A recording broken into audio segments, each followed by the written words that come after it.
right, this is a taste of CS50, which is Harvard University's introduction to the intellectual enterprises of computer science and the art of programming. And back in 1995, I was a first-year student living in this here dorm, Matthews Hall. It's one of the older buildings on campus in the corner of the yard. My roommates, Matt from Indiana, Nick from the UK, lived on the second floor in this window alcove. And our claim to fame at the time, because when you get to campus, they typically give you a printout of everyone who's lived in your room over the past 100, 200, 300 years. And Matt Damon, 3 years prior to us, had lived in our room. So that was the beginning of an interesting start. But all three of us were really trying to figure out who we were and what we wanted to study. And indeed, that first year, really gravitated toward things familiar to me. Like in high school, I'd really liked history classes. I'd really liked this course in constitutional law. And so what I just kind of assumed my first year is that, well, if I like that then, that's probably what I should major in now. And I sort of put my head down. I focused on taking all of the gov classes I could. I even took the so-called sophomore tutorial, which is pretty much just for concentrators, kids that want to major in the subject. And yet, by sophomore year, at which time I was living in Mather House, a different sort of building in the corner of campus, living roughly on this floor here, I was really kind of questioning what I wanted to do. And I followed some friends into a class called CS50, Computer Science 50. And I was just shopping it, so to speak. I was just getting, ironically, a taste of it in the fall of 1996. But I came back the next day, and the next day, and the next day, and 3 months later, I actually changed my concentration from government to computer science because I had discovered for myself something that I didn't know before. In fact, it was very different from what I assumed computer science was in high school, where I saw a lot of my friends, their heads down, taking a course in C or C++ or Java or very specific languages. I didn't really understand what it was they were doing, because at the end, I assumed it was just about programming. But computer science really is about much more than that. It's the study of information, and there's certainly a practical component of it, programming, whether it's you, the human, or soon AI doing a lot of that for you. But it really helps clean up your thought processes, helps you think more methodically, more algorithmically, so to speak, and it really made me feel like a smarter person. And ironically, I realized in the years since, after doing a PhD and all of that, that I didn't even necessarily have to stay in computer science. But for me, it was just fun. It was like the first time in 19 years that homework was genuinely fun for me. And so I assumed, and I felt, and I knew that that was a sign, that that was something for me. But fast forward to today, whether you're focusing on the humanities, the arts, the sciences, the natural sciences, really any domain at Harvard or beyond, the reality is that computer science and technology writ large is just so applicable and empowering to so many other fields. Even if you just get a taste of the field like I first did and then venture off into your own world, it's incredibly powerful what you can do with an understanding of this domain. And that's what we'll give you today, is a taste of exactly that. My second taste of computer science was this headline, essentially, in 1998. So this was my junior or senior year, at which point I had used my CS50 skills to build a piece of software. This was before GPS and before cell phones. And so the way that we all got around campus on the Harvard shuttles was by taking out a big poster that had all of the days and times that the shuttles were running. And I essentially turned this into a computer program. And for me, what was exciting about this, geeky as that admittedly was that I had made something useful for other people. And it wasn't just me doing homework, but it was now me building something, which had a particular campus focus here, but really could have been anything, an extracurricular, a startup of your own, or something along those lines. I joined thereafter the Harvard Computer Society, one of the many undergraduate student groups that allowed me an opportunity not just to meet similar kids, but also teach. We led workshops back in the day for classmates on technology, even before I came back and then became a professor. And I began teaching, in fact, early on at Harvard's Extension School, which is the continuing ed program, largely for adults, where I similarly got a taste for teaching the very subject that had so turned me on to the field itself. And so within CS50, which is an introduction, yes, to computer science, and yes, an introduction to programming, it really did teach me ultimately how to think. And indeed, more than just teach you one language like so many high school courses do, we actually in CS50 give you a taste of several different languages, so that you don't take a course in C. You don't take a course in Python. You don't take a course in something ... You take a course in programming, period. And you learn something called procedural programming or problem solving more generally, so that you're equipped long after all of these languages are in vogue, and frankly, AI is doing more and more for us, you still understand how it's all working and how you can harness that power, whether to build something, to use something, or to solve some problem in or outside of technology of interest to you. But while you're here on campus, say this coming fall, CS50 is very much designed to be accessible to students of all backgrounds, whether you have prior experience in CS or you have none at all. In fact, so to speak, it has a very low floor, which means it's very easy to sort of enter the classroom like I did back in the day, but also a high ceiling. So those of you who have taken maybe APCS or CS Principles or the like, there's a lot of headroom for you too, because within the class are different tracks for those less comfortable with technology, for those more comfortable with technology. That is to say, different homework assignments, whether you have or have not prior experience. But we all go through that same experience together, learning ultimately how to program, period, and so much more. So among the languages, for instance, that we use to explore ideas in computer science are things like this that you might have used, frankly, in like middle school, a programming language called Scratch, where you drag and drop puzzle pieces that interlock together if it makes logical sense to do so. We then transition pretty quickly to a more traditional text-based language called C, which is sort of scary to look at. And if you've never programmed before, that's sort of the intent of this screenshot, because there's a lot of just distracting syntax, curly braces, parentheses, semicolons, and so much more, so much of which is intellectually uninteresting. And indeed, you can't help but think about artificial intelligence or hear about it nowadays. This is the kind of ridiculousness that will thankfully soon be, I dare say, behind us, where you don't have to worry so much on the syntax and getting every little detail just right, but the ideas are not going anywhere. In fact, the simplest of ideas here is, hey, computer, write me a program that prints hello world. And we've been seeing that this is just an evolution. In fact, this again is a language called C, but this, which we explore midway through CS50, is a language called Python, which is much more close to what you would expect a computer would do in answer to a question, print literally hello world. But even there, the parentheses, the quote marks, and more are really there for the computer and not for us humans. And so that's why even I, as a computer scientist and someone who enjoys programming, am incredibly excited by where we're headed within software engineering, where, my God, I can soon be a project manager of my own projects and just tell the computer what to do for me, but I'll have the vocabulary, I'll have the instincts to know what I should ask it and how I should get it to do what I want, but I won't necessarily have to do it all myself. And so even for someone like me, these are very exciting times as a result.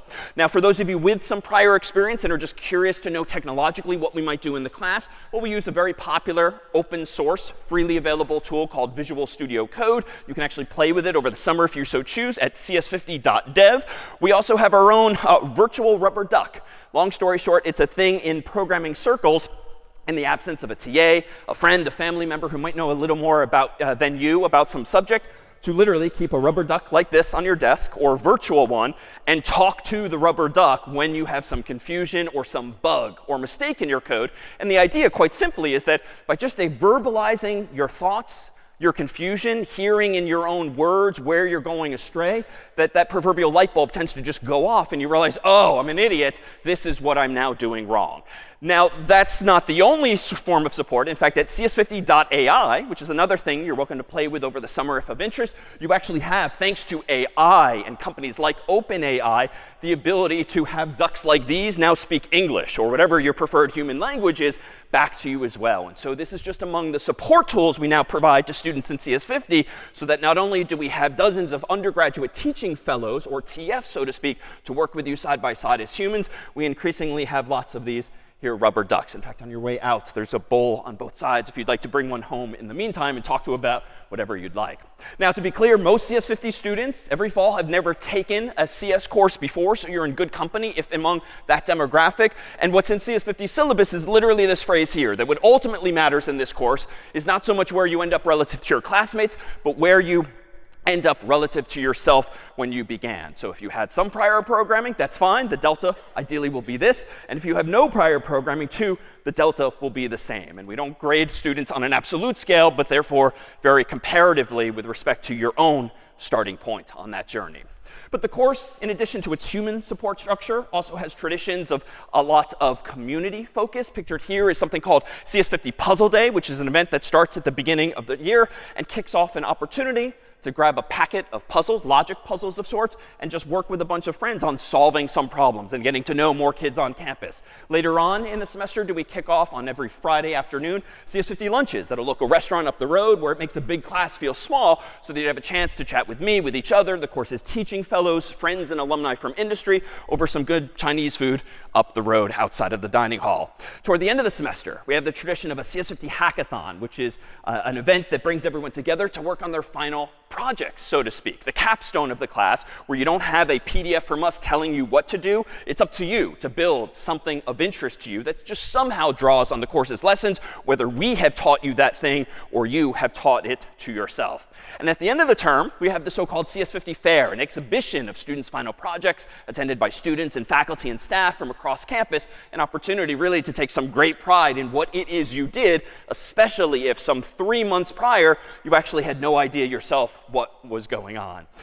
So to get to that point, we need to just understand and maybe agree on how to solve problems more generally. And in fact, among the problems you'll be able to solve in just about 10 or so minutes is actually what these light bulbs here spell. There's 64 of them. If you break them up into units of 8, there's 8 letters potentially in front of you. And among the things we'll need to agree on, whether it's in this class or in society writ large, is how we represent information. Because indeed, as I claim, that's what computer science is ultimately about, studying information and using tools to perhaps answer questions about it. So here's perhaps how we might describe computer science in one picture.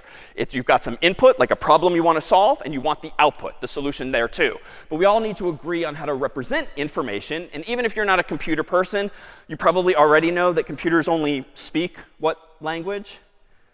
Binary. So bi meaning 2, so zeros and ones, so where computers actually speak. So why is that? Well, mechanically, at the end of the day, you're literally plugging your laptop or phone in to charge it. So the only physical input to computers really is electricity, some flow of electrons that are either there or they're not. And the fact that you can have something there or not, on or off, really maps nicely to a mental model of having just 2 digits in the world like 0 and 1. 0 might be off, 1 might be on, and that's just a convention that we agree upon. So in fact, if you wanted to represent information in a room or smaller scale in a computer, you might use tiny little light bulbs or equivalently little switches that you can turn on and off. So if this light bulb is off, we might, as a society, decide this represents 0. If, though, we turn it on, then it's going to represent instead the number we know as 1. Now, unfortunately, with just a single light bulb or switch, or as it's called inside computers, a transistor, which is a tiny little switch on and off, you can only count as high as 1, unfortunately, which isn't even as good as we humans can speak up to 0, 1, 2, 3, all the way up to 9 and then 10 and beyond. So we somehow need to be able to use multiple light bulbs, ergo these, to count even higher than 1 and represent not just numbers but more. So if we have 3 light bulbs here, how high can you count with 3 light bulbs? So you might think 3, and that's true if we do 1, 2, 3. Like obviously we counted as high as 3. But if we instead think a little harder and maybe permute which bulbs are on, such that not just the number of bulbs that are on, but the order in which they're on means something, we can dare say count as high as, I'll claim, 7 with these same light bulbs. So for instance, if I turn them all off now, this I'll claim is 0 because they're all off. This I'll still claim is 1. But if you will, let me propose that we call this 2, off, on, off. This could be 3, off, on, on. This could be 4, on, off, off. And now we have 5, 6, and here's the 7 that I promised. Because there's 8 total patterns.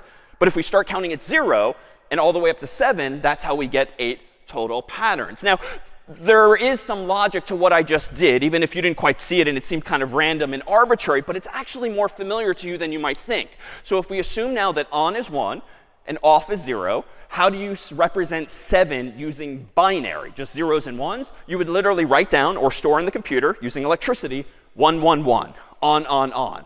But why is that 7 exactly? Well, here's the number we all know is 123. And you might recall from grade school that you got like the ones place on the right, the tens place, the hundreds place, and so forth. And that's fine. That's how it works. Because what you really see on the screen here is just a pattern of digits, 1, 2, 3. But obviously, they're so close together, it means 123. Why? Well, because that's like 100 times 1, 10 times 2, 1 times 3, ergo 123. And all of us just instinctively do this without actually pedantically doing that math in our head. Binary, and in turn computers, use the same fundamental approach, but because their vocabulary is more limited, they can't count from 0 to 9. I claim they can only count from 0 to 1. They have to use these places a little differently. So whereas in the real world, we use the decimal system, dec implying 10, 0 through 9. That's 10 total digits. Well, here, you might notice that, well, technically, if we kind of geek out, that's 10 to the 0, 10 to the 1, 10 to the 2, because there's 10 digits in our human world typically. But computers, if they only have 2, should probably be assumed to use the base of 2. So now you have the 1's place still, but the 2's place, the 4's place, the 8, 16, 32, 64, 128 by taking powers of 2. And so now, by that same logic, if we've got these 3 binary digits, or bits for short, 0, 0, 0 in binary is the same thing in decimal, because that's 4 times 0 plus 2 times 0 plus 1 times 0 is still 0. If, though, we flip this 0 to a 1, this now, in our human world, would represent the number in decimal we know as 1, because it's 1 times 1 and nothing else. This, then, is why off, on, off a moment ago was 2, because you have 4 times 0 plus 2 times 1 plus 1 times 0 gives us, of course, 2. And the patterns continue. This is 3. This is 4. This is 5. This is 6. And this is 7. If I wanted to count as high as 8, then how do I do that? Yeah, so I might need, and let's count it the other way. So 1, 0, 0, 0 from left to right, I need another bit. I need another light bulb. I need another switch. I need more memory, if you will, to count even higher. And that's exactly what computers will do. They'll just allocate more space for that additional bit. OK, so that was fast, but we got the whole fall semester to work through it more slowly. But for now, let me just stipulate that even if that was a bit intense, all right, it seems like, OK, we can count higher than 1 by just permuting these bits, so long as you give me more and more 0s and 1s, or more and more light bulbs like these. How, though, do we represent the letter A? In fact, a moment ago, I claimed that this spells something.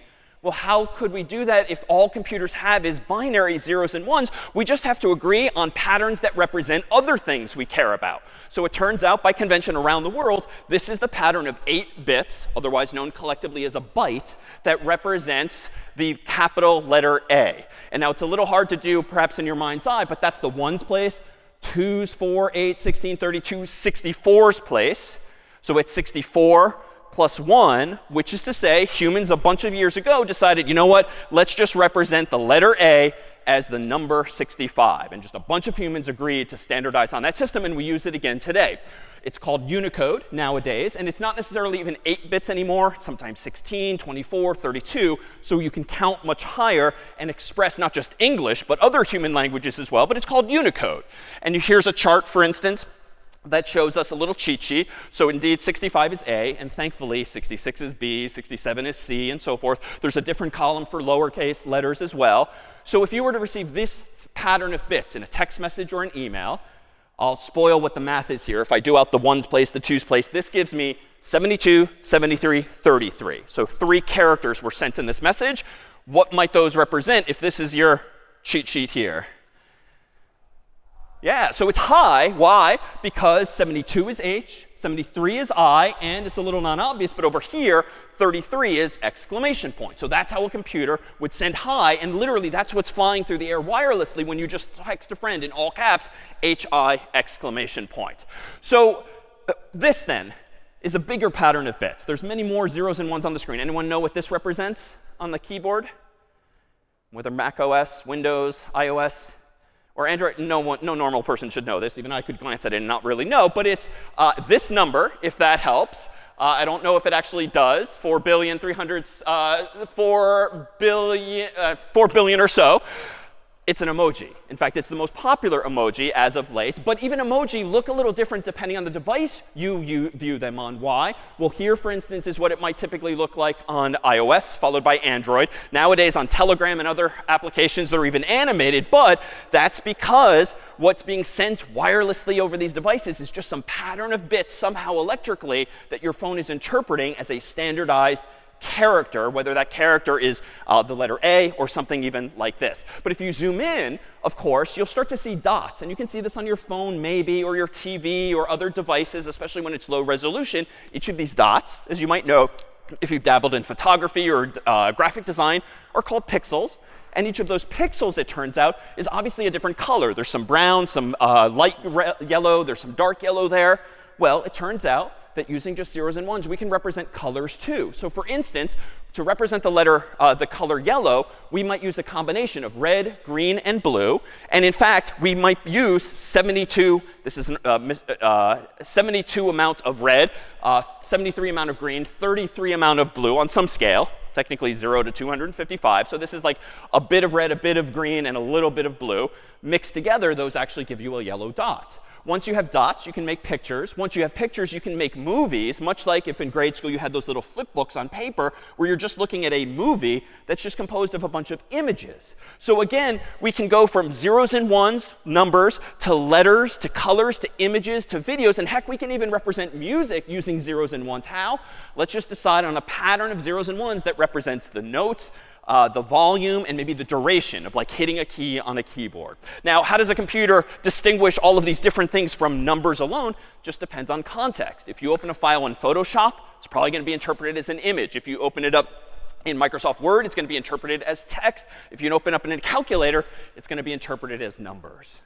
So that too, a whirlwind tour of representation information. Let's take a final look at what's now inside of this so-called black box. Algorithms, step-by-step instructions for solving some problems. Because once we've decided on how to represent information, we might want to find something of value. So in this here, old technology, we have a bunch of human names, alphabetically sorted from left to right, with their associated phone numbers. You and I have the exact same technology nowadays in your phone, alphabetically sorted from top to bottom. If I want to find someone like John Harvard in this phone book, well, I might very tediously start at the beginning and go one page or so at a time. That's correct, because I'll eventually find John Harvard, but it's stupidly slow, because I'm going to look through so many pages, especially if the person's name maybe starts with Z, it's going to take forever.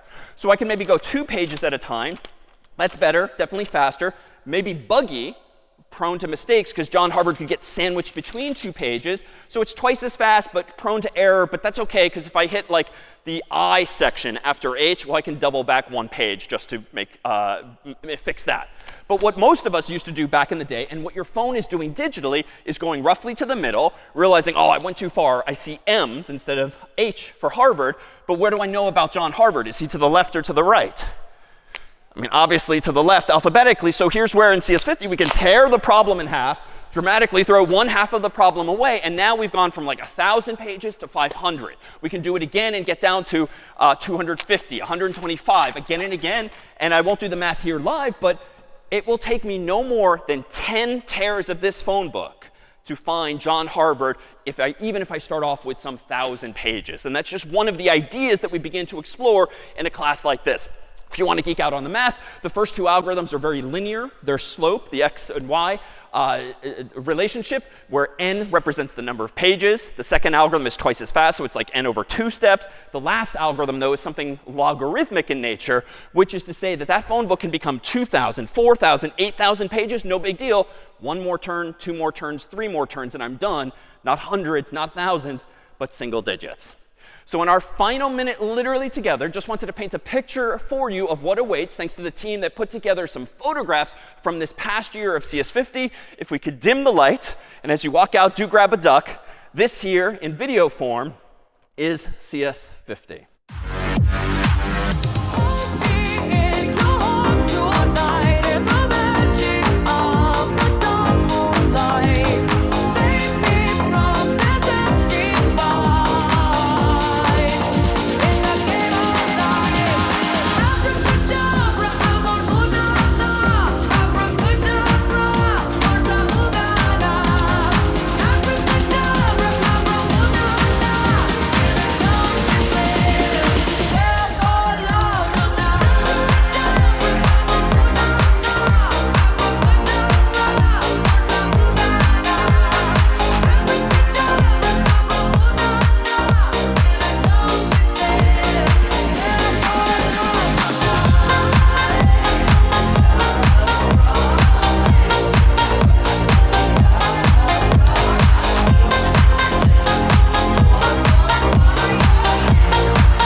That's it for CS50. We'll see you this fall.